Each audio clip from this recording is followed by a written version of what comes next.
Rome, 67 AD. The year is 67 AD. Hope springs eternal in the heart of the Roman Empire. Nero, its newish emperor, has been on the throne just 2 years, enough time to show off his many talents and also to fill everyone with cautious optimism about his rule. Optimism that would later curdle like sour milk after a gorgon of a woman named Poppaea Sabina poisoned Nero's mind and body, eventually kicking the bucket at his hands. But not before twisting him up tighter than a ship's rigging in grief. So much so that Nero couldn't let go of her ghost. And since he was a spoiled, rotten little rich boy, he went out and bought himself a replacement. A beautiful, handsome young man named Sporus, who by uncanny coincidence looked just like Poppaea. And when she refused to apologize after being berated by her husband, Nero threw her in prison. One version claims that he visited her there and found her unresponsive, mistaking her sleeping form for death. So they ordered him to undergo a sex change operation to become the spitting image of his new mistress, Poppaea. To avoid any slip-ups, Nero kept him on a strict diet of bread and water, which rendered him anemic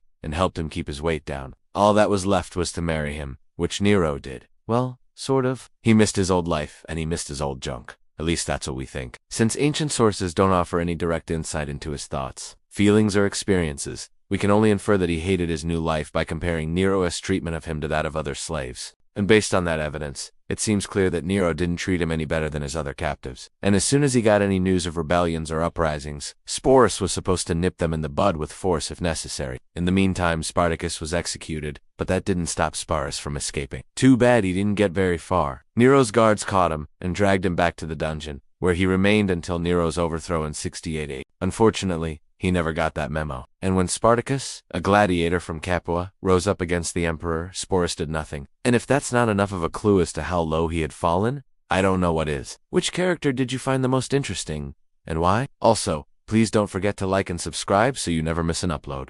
Thanks for watching. Stay awesome, and we'll see you next time. Sporus ended his miserable existence in the year 91 AD. According to the historian Suetonius, he killed himself rather than endure the humiliation of being exhibited by Vit. In fact, he actually joined the fray, fighting alongside the rebels and helping them seize the city of Athens, instead of a traditional ceremony. Nero summoned the Senate and made a big show of offering Sporus' hand in marriage to the whole assembly. If you were hoping for a hot, passionate romance between two willing partners, you'll be disappointed. Sorry, Romeo and Juliet's. And if you thought Sporus might escape with Nero's vast fortune, well, you'd be wrong again. Yeah, that doesn't sound very ambassadorial, does it? Well, Nero wanted Sporus to live in Athens as Poppaea, wearing fine robes and hanging out at the agora, only instead of performing duties, he spent most of his time getting drunk, having affairs with men, and harassing women. When he wasn't doing that, he was performing for Nero via proxy. Nero kept close tabs on his finances and never let Sporus spend a sestertius on anything, even food. That's because Nero had threatened anyone who did with exile or death. So naturally,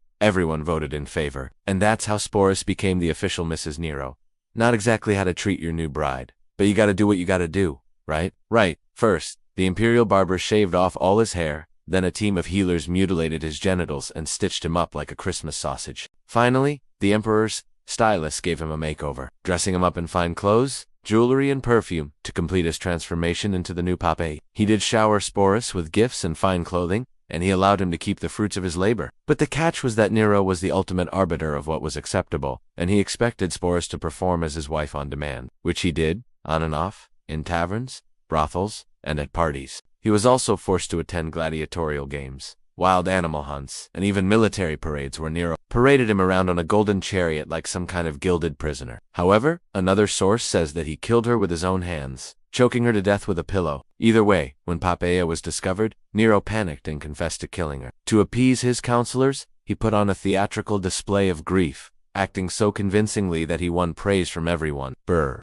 Except there was only one of Poppaea and two of Sporus, if you know what I mean. He wandered the streets dressed as a pauper, unkempt and wild-eyed, screaming and beating himself over his loss. His friends tried everything to cheer him up, but nothing worked. So they decided to find him a new love interest. They brought forward Sporus, a young palace slave who resembled Poppaea. Sporus wasn't Nero's first choice, though, as the emperor first propositioned Pythagoras, a handsome young athlete. But when Pythagoras refused to accept his advances, Nero dropped him like a hot potato and turned his attention to Sporus, who unsurprisingly said yes to his advances. So Nero ordered his new plaything reshaped and rebuilt into a woman, complete with lady parts, breast implants, and silicone butt injections, all courtesy of the imperial physician. And now, here we are. You are watching this channel. And today we are going to take a look at the shocking, sad and weird origins of Nero's living waxwork. Why did he order Sporus? How did he fare as an ersatz wife? And why does everyone keep talking about Sporus' junk? We're about to find out. It's me. Welcome to my channel, where we bring you the craziest and weirdest stories from human history. Some of these stories involve sensitive subjects, so viewer discretion is advised. He recovered, but his mother never did, succumbing to mercury poisoning that may or may not have resulted from the same infection. Enraged, Nero blamed pretty much everyone, including Poppaea Sabina, whom he had married for political reasons shortly after taking the throne. What happened next remains a mystery, but Nero's relationship with his wife took a decidedly chilly turn after his mother's death. Let's get back to the weird origin story of In the spring of 62 AD, while traveling around Greece with his mother, Agrippina, the younger Nero came down with a bad case of the clap. Poppaea's crime, according to Cassius Dio, was to laugh at Nero's theatrical performances, but no amount of crocodile tears could hide the fact that Nero was inconsolable. Nero's counselors weren't sure how to handle the situation, but they wanted to get Pythagoras out of the picture. Not that you can tell at first glance, but you need a sharp eye to spot the subtle signs of Sporus' former manhood. The new Mrs. Nero was paraded around Rome in chariots, just like his late wife, and even given her old bedroom. And here's where things get really weird. You see, Sporus hated his new life. He chained Sporus up during chariot rides, slapped him around when he messed up, and surrounded him with informants who watched his every move. Now, that's not to say that Nero was completely heartless. It got even weirder when Nero declared himself Emperor of Greece and made Sporus his ambassador to Greece. Sporus was required to send monthly reports back to Rome detailing everything he saw and heard, presumably so that Nero could check up on him. When word reached Nero, he stripped Sporus of his rank, recalled him to Rome, and shackled him in a dungeon beneath the palace of the Caesars. What happened next is a bit of a mystery, but we do know that Sporus ended up in the hands of Emperor Vitellius, who kept him around as a curiosity. That's a wrap, gang. Let us know in the comments below what you thought of this episode.